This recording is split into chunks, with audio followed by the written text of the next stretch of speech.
Hello, everyone. Welcome inside the Red Earth Production Studios for another edition of YBMcast with Matt, Kevin, and Brian. And we have always powered by Game 7 Baseball, game7baseball.com. Register your team. We had a good weekend of baseball. Midland Invitational was a lot of fun. Matt, you had some good showing from some teams out there this weekend. I'm sure you're proud of that. Yeah, it was good. Yeah. We had a great championship game on Sunday, guys. Really good, some good 14U teams, 8-7 ball game, some home runs, some pitching out of trouble. It was a lot of fun. It was a good baseball game to watch. Enjoyed streaming that one. That was good. So it's high school season, though. We're talking about that, guys. Last week. We're making our picks. We're into a lot of finals here coming into the end of the week. Let's see how we did. I'm standing strong. Now, come next week, probably not the same. You never know, man. You never know. We're going to start in Class 4 because there's some interesting stuff. We're going to pick out some stuff. Afton is in the championship game. Afton High School Class 4 team, local. I think it gives some shout out to some people. They're playing Herculaneum. Do you know much about Afton there, Kevin? They have one of the top arms in the area, Wyatt Brown, heading to Eastern Illinois, leading the charge for Afton, and he's a handful, especially in 4A. He's always up there towards the top of the Ks per 7. Some of the teams they play, he really racks them up strikeout wise. Now he is good, so he would, if he was in 6A or whatever, he would have those numbers. Maybe not quite as extreme, but he's a good arm. So they're led by him. Very good, very good. In District 4, Sullivan, who I saw out against St. Charles West, is in the championship game. A good, solid team. Gavin Schmidt, that third baseman, I like him. He's leading that team. So I think they got a good shot there against Owensville. It'll be interesting to see how they come out. John Burroughs is in the championship game against Priory, which we kind of figured that was going to happen, right? Yeah, but St. Charles gave him a game, though. Yes, they did. Game. Yes, they did. And St. Charles didn't have a particularly good season, but, they did. Kudos to them. They competed. There you go. This bracket was really interesting. District 6, Lutheran St. Charles lost to Wright City, which surprised the heck out of me. And Orchard Farm upset over Winfield. So this bracket really kind of turned upside down a little bit, I think. But in the end, St. Charles rolls through the 2 seed playing Wright City. I think that should be a good game. Guys, any thoughts on St. Charles West? Yes. Sorry. Yeah. I'm sorry, Coach Allen. My fault. That's bad. He needs to smack me. Yeah, it's set up nicely for and West. He will smack you. I'm sorry. Go ahead, Kevin. No, it's set up nicely. If you're St. Charles West, this is everything you want. You're going to be on your second game of the district, and Wright City's going to be on their third. So it's this time of year, a team can get hot and run through, but it's certainly advantageous for St. Charles West. Yeah, I think West is set up right there for a good repeat. Yeah, I don't know if Newell had to come in because Orchard Farm kept it. I mean, it's only a 2-run game. Kevin might know if Newell threw, but I honestly do not know. If he did not, then that's a good arm to have against Wright City. But either way, you're there. Yeah, that's all that matters. Right? And then I don't know where Jackson Muir, so it'll be interesting to see where they're at that way. I think the championship game of the districts in Class 4 is in District number 8 with Southern Boone and Blair Oaks. Yes, that's 2 heavyweights there, and. Boy, if it's all going to be about Will Lippert. If Will Lippert's throwing that game, I'll take Blair Oaks, even though Southern Boone is the better team. But Will Lippert's the real deal. He's one of the top players, if not the top player in the state in terms of impact for his team. And that's going to be a really fun ball game there. And Blair Oaks beat Fatima 7-0. Sometimes I wonder if that isn't a forfeit. When you see that 7-0, right? Oh, I think Fatima showed up, but yes, that is the forfeit score. I don't know, but nonetheless, Blair Oaks is. You're gonna get there. hate mail from Fatima now. I know. Sorry, Justin, guys. pop his email up there. Yeah. Yeah, all the hate mail. Call Brian. Here's his cell phone number. Logan Rogersville punched their ticket to the state tournament, beat a good Hollister team. That was 9-4. I mean, those were two teams in the top in your small school as well, correct? Yes, and Hollister was in the Final Four last year, so that we knew that was going to be a good game there. And Logan Rogersville's been in the top 5 all season in the small school, so they've had continuing on a strong year. But Hollister is a strong program as well. Now, I saw in District 14, I saw Oak Grove, and it's a Kansas City school over there, Class 4. I saw Oak Grove play Troy Buchanan, and they lost both games to them. They lost the first game on a walk-off, 1-0, and they got beat up pretty good in the second game. But I think Oak Grove is pretty good, and they're showing it. Their first game, they won 22-0 over Central High School, and it's Kansas City. So they're playing University Academy charter. It'll be interesting. I'd like to see, because I've seen Oak Grove. They were a solid Class 4 team, and I think they're good shot at getting through there.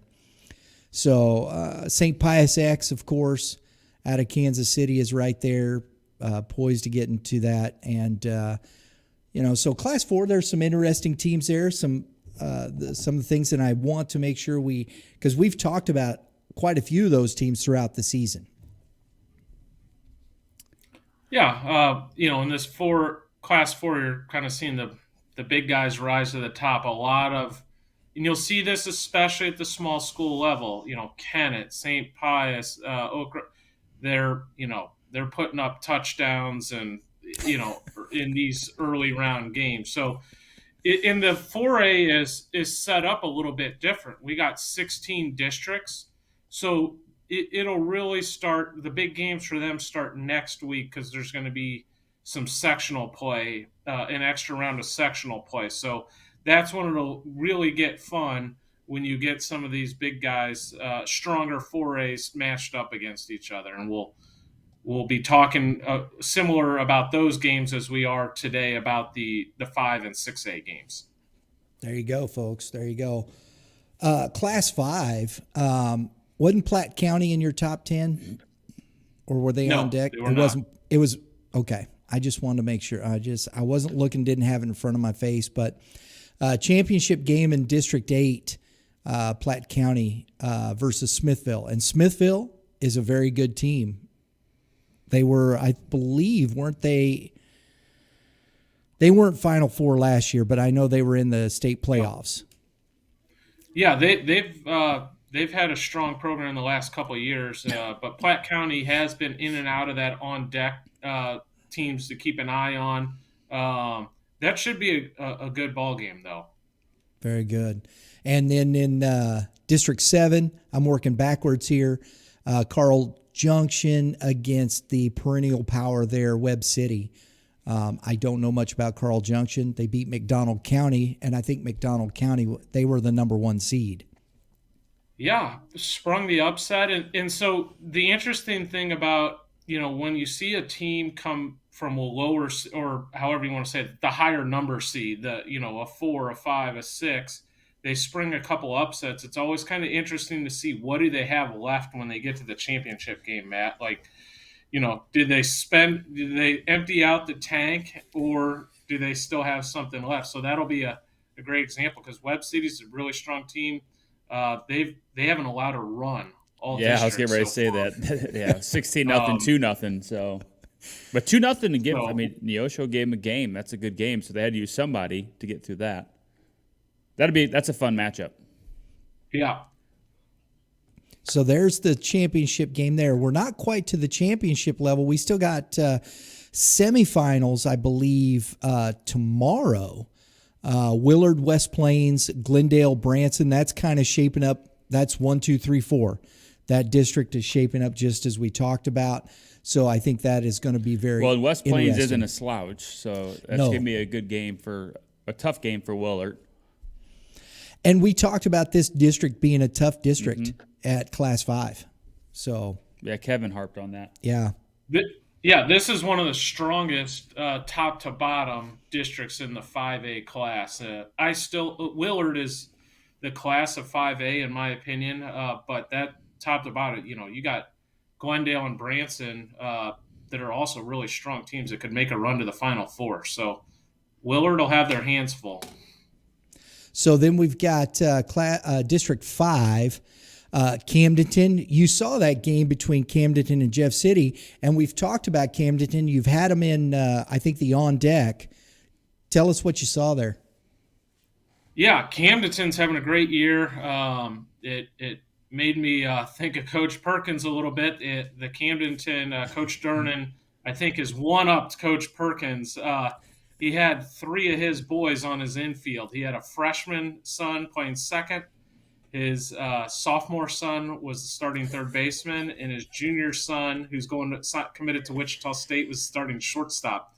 So it reminded me of those days when Coach Perkins used to have 3 of his boys batting in the top 4 spots in the lineup, hitting balls out of the park. And but I think he might have one-upped him with his whole infield being his son. That's impressive. It is impressive. And they're all good ball players, evidently. Oh, yeah, very good. The juniors committed to Wichita State. The sophomore's a big arm, and will be a high end guy. And then the freshman's a freshman and holding his own on varsity, doing good things. So it is impressive, and that was a great game. Jeff City, who was in our 6A Final Four last year, they are a freshman-heavy team. They started a freshman on the mound. They have a freshman in the 3-hole and the 4-hole. Jordan Martin's a name that you guys will know in the coming years. He started and threw a great game. Jeff City was up 1-0 heading into the bottom of the 6th inning. And, the freshman ran out of gas a little bit on the mound, and then Camdenton's just they're really good too. So it was a combination of Martin running out of steam as a freshman in the later innings, and Camdenton also being good, and they got a 3 spot. And but what a fun game! And it was the first game of district play to start the Missouri State playoffs. So it was a fun one to be out in the middle of the state in Jeff City. That's going to be a district where, like next year, it'll be Camdenton and Jeff City probably in the championship, or the coming years with the younger class kids that each of these teams have. Yeah, that's a really good district, because the other team not to sleep on is, Borgia's a great program. Mm-hmm. They're always right there. So that's a pretty strong district for 5A there. So that's one to keep an eye on. I think you can't sleep because Washington can beat you. Whether they will or not, they've been hovering around that. They can beat you. They have some good talent. Camdenton can't sleep on that. And then you got Borgia, and Helios Catholic has been pretty good all year too, correct? Yeah, both like I said, both strong programs, and Borgia's just they're a machine. They're always there. That's one of your top 5A programs, if you will, across the state, year in, year out. So 5 is shaping up pretty good. Class or District 4, it ended up just like we had talked about. We kind of figured this would be the case. We got Zumwalt East versus St. Dominic. That's tomorrow at 4:00. That is out at, I believe, Orchard Farm. Yeah, and High Dominic, School. like we talked about, is playing great baseball at the right time, and they have not slowed down this week. Nothing against Hazelwood East, but they're not on the same level as St. Dominic. And then Warrenton, they had no problem with Warrenton. So I think Dominic's in a great position against Zumwalt East, and they're playing good baseball at the right time. And the tough thing is, guys, I just saw it. Justin Smith, who we saw against Fort Zumwalt South, he's out. He's not pitching it. He's done because there's no real damage. He doesn't have to have surgery, but he's got inflammation and fluid around the ulna, and so he's out pitching wise. He's DHing, but that's a big blow to East right there. That's really disappointing because Justin Smith's had a really nice spring.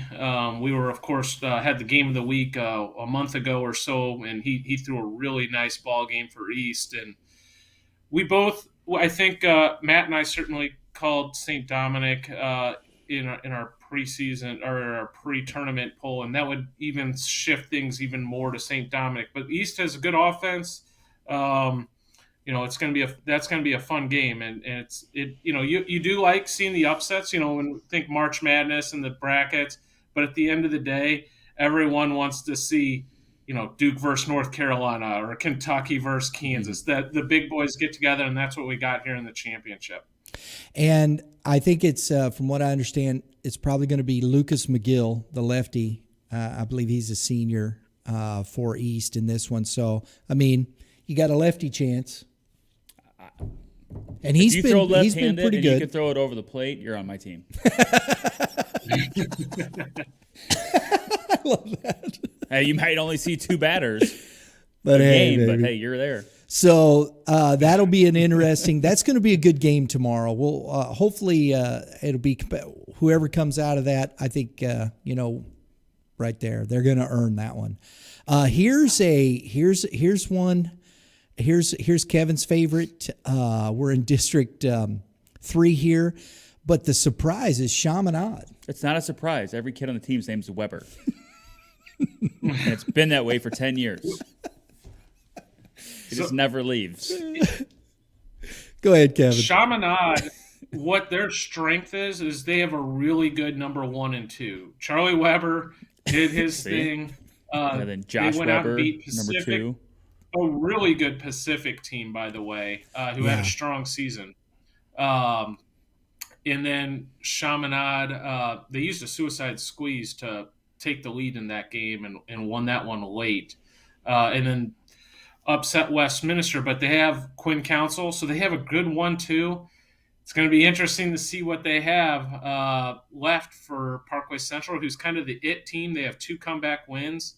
You know what? I said that backwards. Parkway Central used to squeeze on MICDS to win late, to go up on a walk-off over MICDS. They beat Jack Niederenhaus, who's going to Xavier, through a great game. And Parkway Central is kind of just the it team. They got things going on. They were down kind of big to Summit yesterday, came back and ended up putting 8 on the board. I think they were down 6-2 and came back and won 8-6.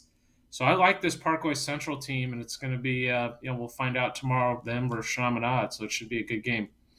And you look up and down this bracket, there was a lot of good baseball. I mean, Westminster won 7-2 over Parkway North. It was a 5-3 ball game, Chaminade. Pacific, a 4-3 ball game, Central and MICDS. And 12-10, Rockwood Summit in extra innings in that first round. Yeah, it's not a lot of touchdowns being scored in this district, unlike some others. That's as strong of a 6 and 7 seed as you're going to see in 5A. Those are MICDS and Rockwood. I mean, Rockwood Summit was in the Missouri Final Four, and I noticed this in the first game I went to, Jeff City versus Camdenton. We're kind of hitting on the Rockwood Summit upset victory there. You could kind of see Camdenton pressing the first 4 or 5 innings, and it took them scoring a run to just you could finally a massive weight lifted off their shoulders. So, for Summit, who was down for their standards this year, they drew on that experience and, had a nice opening round win there and gave Parkway Central, who's, quite honestly the superior team this year, all they could handle. So, sometimes the experience and just who can deal with the pressures of the postseason, that counts for something. Absolutely. We go to District 2. Kevin, you were at the Webster Girls Melville game you were talking.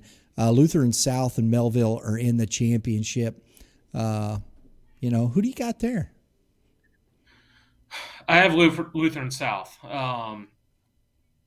I like Lutheran South a lot in that one. Melville and Webster, in kind of a sneaky under the radar game, they have two of the bigger arms in the area. Joe Rosiska last night threw for the Statesman, and Colin Maloney threw for Melville. Two aces in our area. Joe Rosiska heading to Belmont was up to 92 last night, and Maloney heading to Arkansas State up to 91. So you got two great arms going against each other. It was 2-2 heading into the sixth inning, bottom of the sixth. And Rosiska had to come out with pitch count, and Melville scored 4 there and walked away with a 6-2 win. But now I think, we will see what will happen. But I like Lutheran South. The other thing is that'll be their third game. Lutheran South earned a bye, so they're on game 2. So they should be heavily favored in the pitching area in that ball game. The last one in Class 5. It's a lot of the South County schools there. Festus, they haven't played these semifinals yet. They're playing tomorrow. You got Festus versus Hillsboro, Windsor High School, and Imperial versus DeSoto. Any surprises in any of this, or is it pretty much that's? It looks like 1, 2, 3, 4. It's all chalk.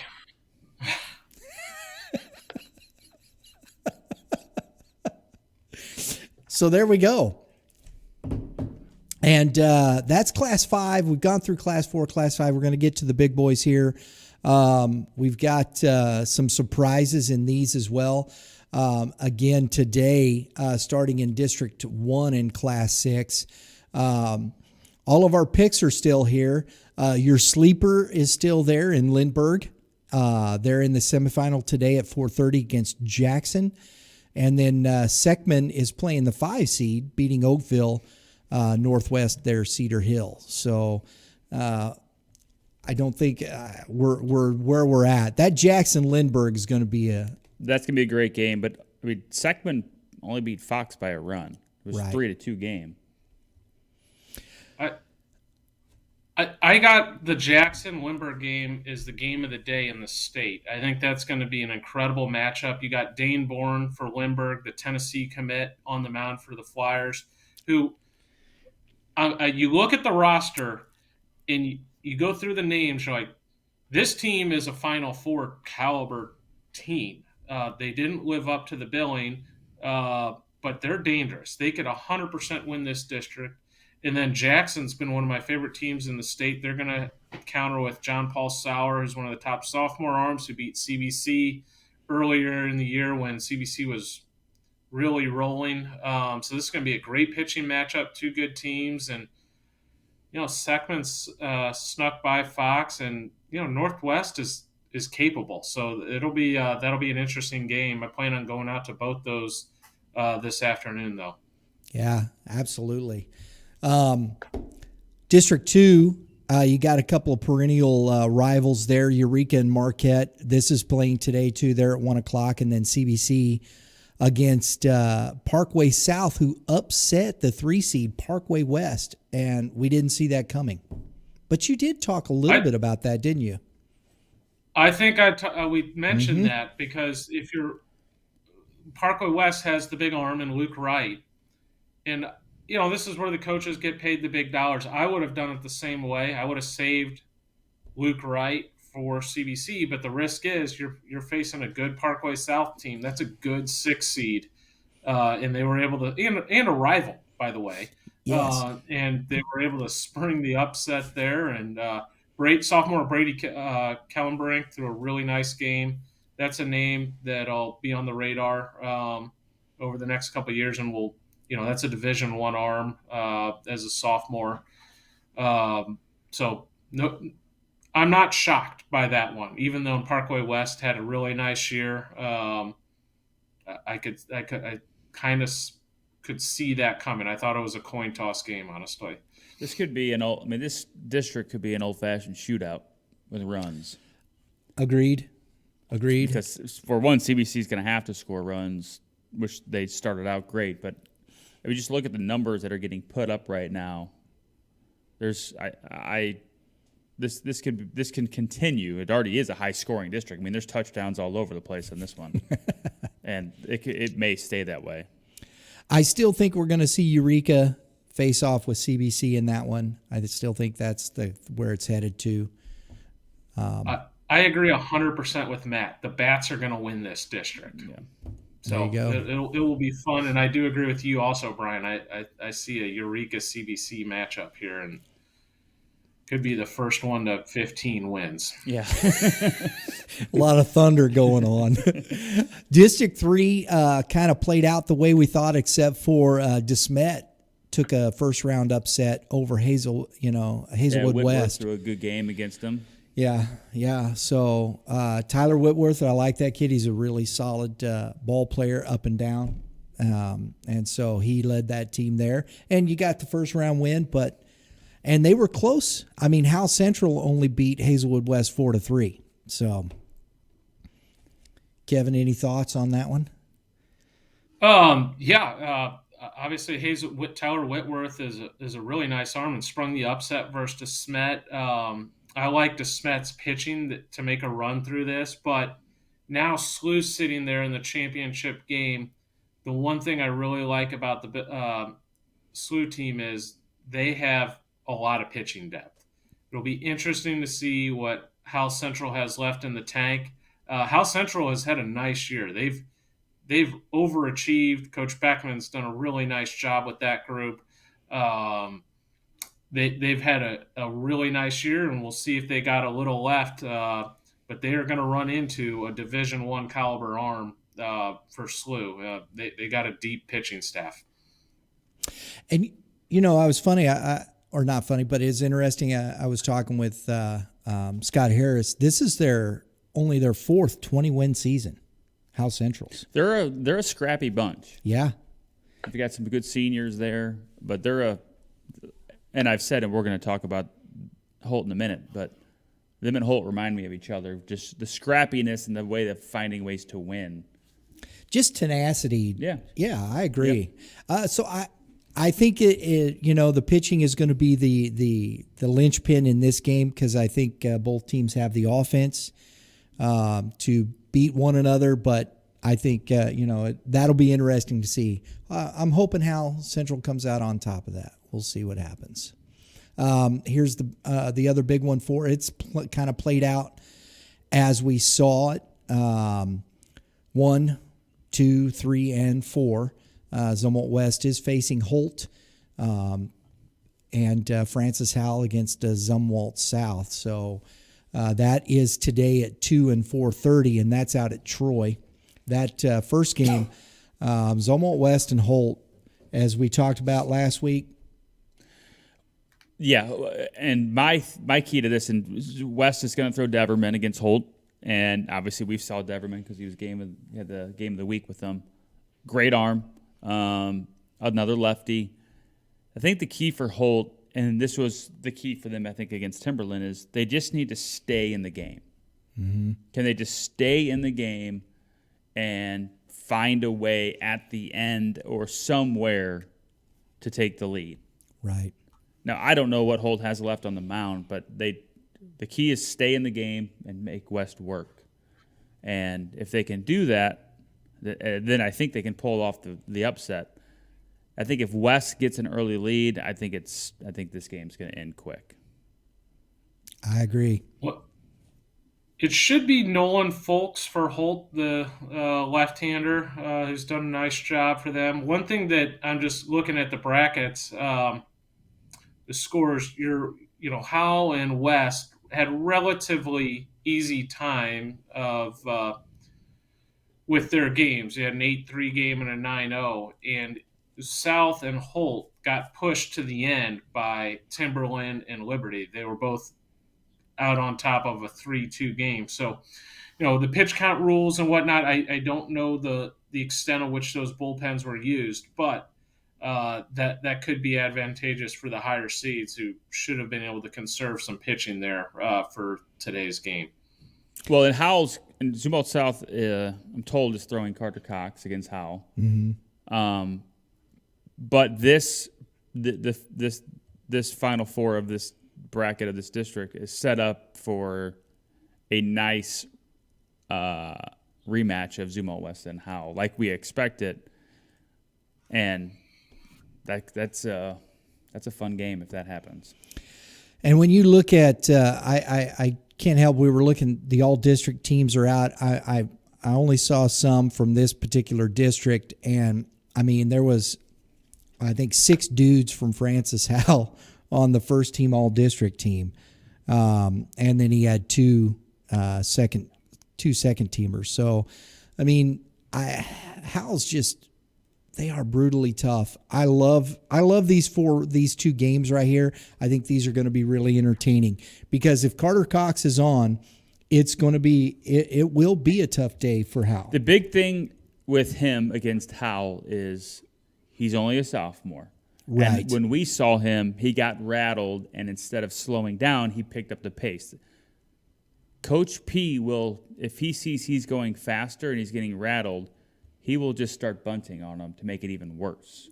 Yeah. That's the kicker for that game, is if he can just control his emotions, he can stay in the game, keep his team in the game. I just don't think South is going to hit enough to get enough runs to overtake Howell. Because we're probably going to see what is it? How do you break it? Brackenseek, right?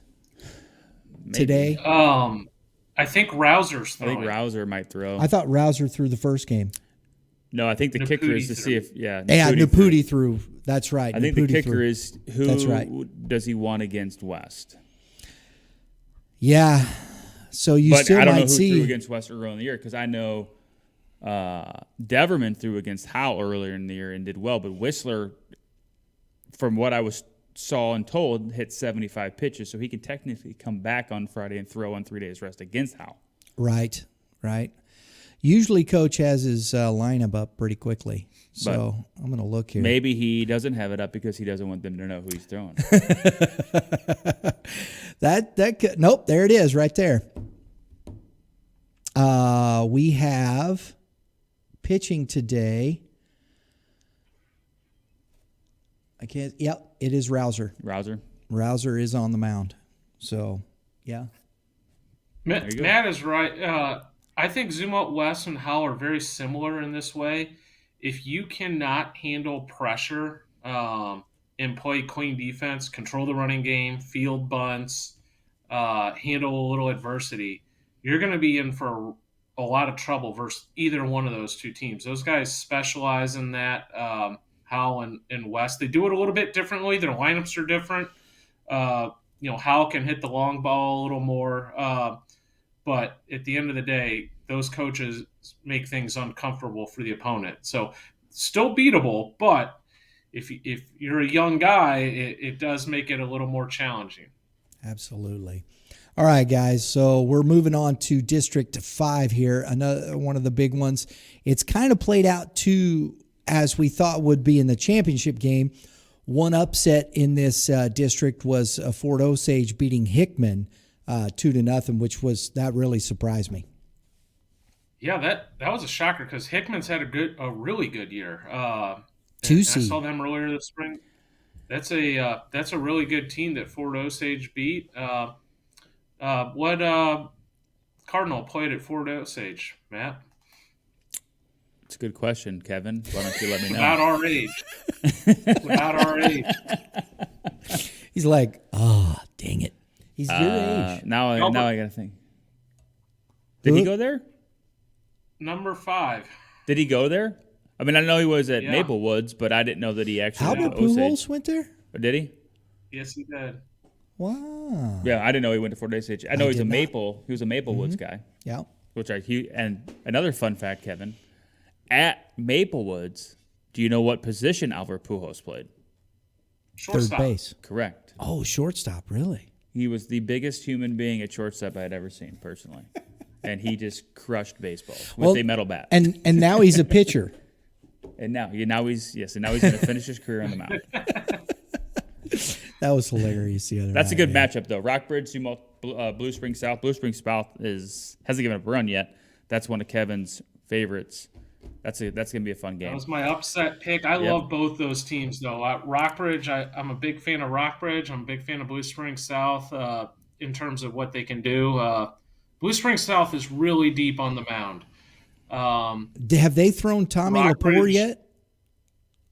I do not know, but they run deep on their staff. So I have not followed what they've laid out there on the mound, but they have a plethora of arms to throw at you. So they will have plenty left for tomorrow night. It'll be interesting to see it because if you got Fort Osage, you may see Tommy Lepore on the mound here if they've been able to hold that, right? That's a great point. When you get that upset, that they didn't have to face Hickman, it's a big advantage. So I'm looking forward to kind of seeing what that is tomorrow. It's tomorrow, we'll see. But that to me is curious because if you got Lepore going against Rockbridge now, you're really in a good situation, in my opinion. Absolutely. So let's move to District 6. This one has played out pretty much the way we looked at it, right on down through 1, 2, 3, 4. Nixa is into the championship game. Republic, again, they were close. Is 5-4 ball game. And they did it last year. They did it last year and came close this year, but just short. And Kickapoo 5-0 over Ozark. Good ball games all the way around. Ozark was close against Carthage. A 7-4. Kickapoo had a little bit of trouble with Lebanon. Nixa was the only one that really, I think, had that kind of with Central there in Springfield. But Nixa and Kickapoo, guys, here it is. So we signed up for. Those are the two big boys down there, so that'll be a fun one. Absolutely. And then in District 7, that's played out the way we said as well. Ray Peck, Lee Summit, and then Lee Summit West and Rockhurst. So I picked Rockhurst. They're still in it, so I'm glad. I mean, I don't know who Ray Peck threw, but they're it's set up nicely for them, I think. But it's still you got to win games. Yeah. And Kevin, your Lee Summit West, they're still sitting there pretty good, right? Yeah, that was my pick in this district. I like the Ray Peck pitching depth, but Lee Summit's had a good team all year. They can swing the bats, led by Drew Dickerson, the sophomore heading to Mizzou. That's going to be a fun one. Today's a big day. Both of them have decent challenges in front of them just to advance to the championship game. So looking forward to seeing how this one plays out. And finally, District 8 here, there they sit, Liberty North, Liberty. This is a state finals game right here. It is. You're right. I mean, the winner of this game, I will be shocked if they're not in the championship game of state. We did have an early upset, kind of a little surprising, Park Hill. But Park Hill, they were a pretty good team last year. I don't know what they had left. They beat Staley 3-1 in that opening round.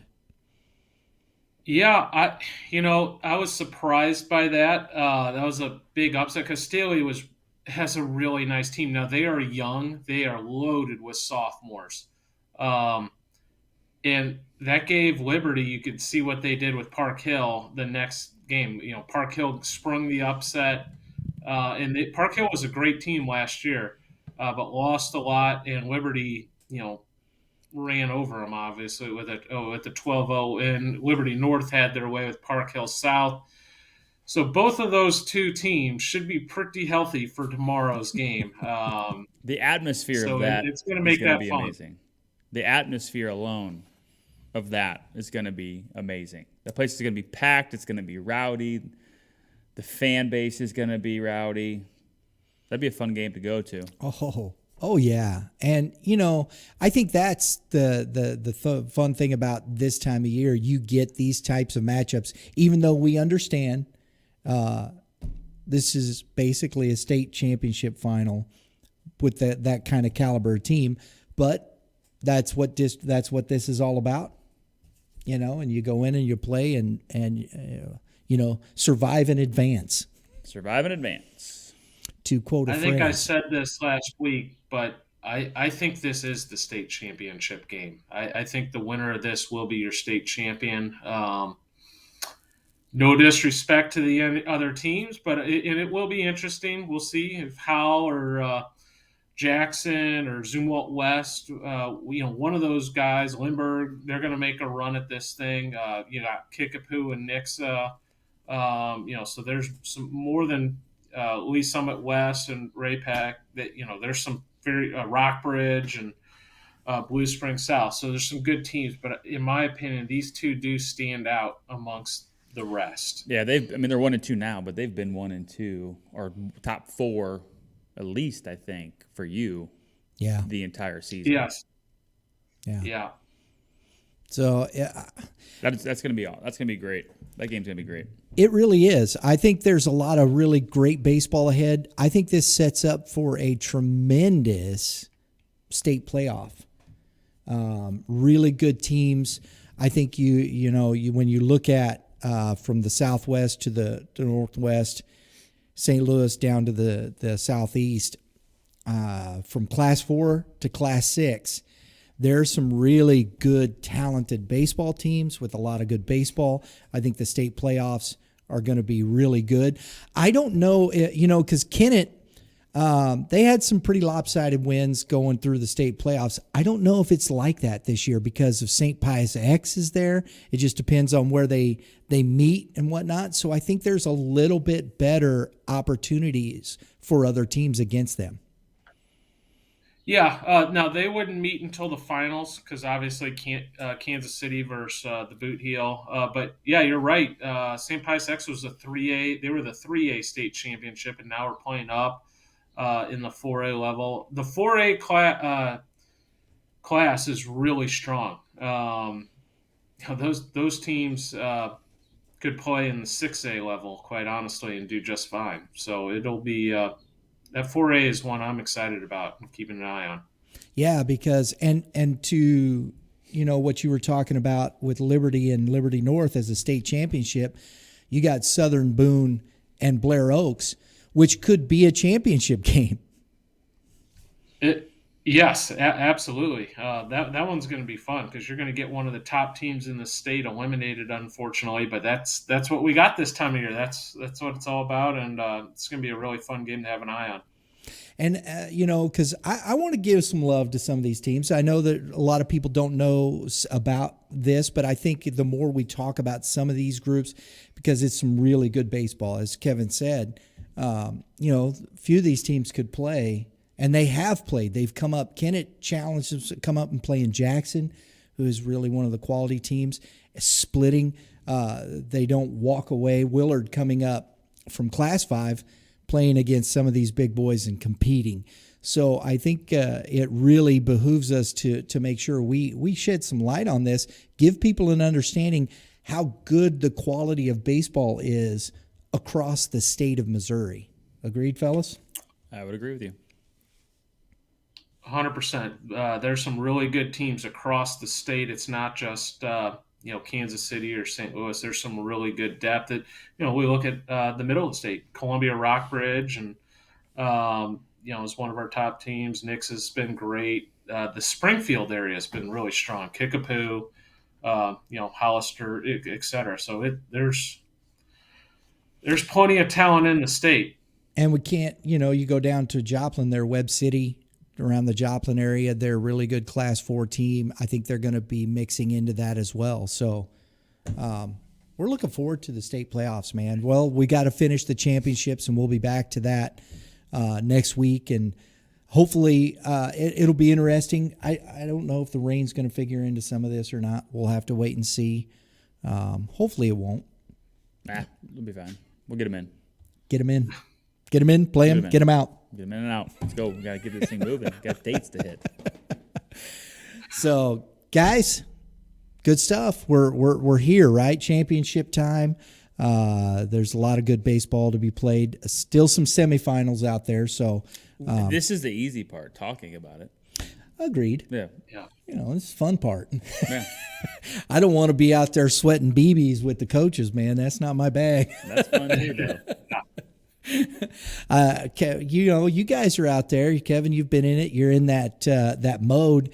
It's tough keeping the emotions reined in, right? And keeping yourself in an even keel to keep your team focused, isn't it?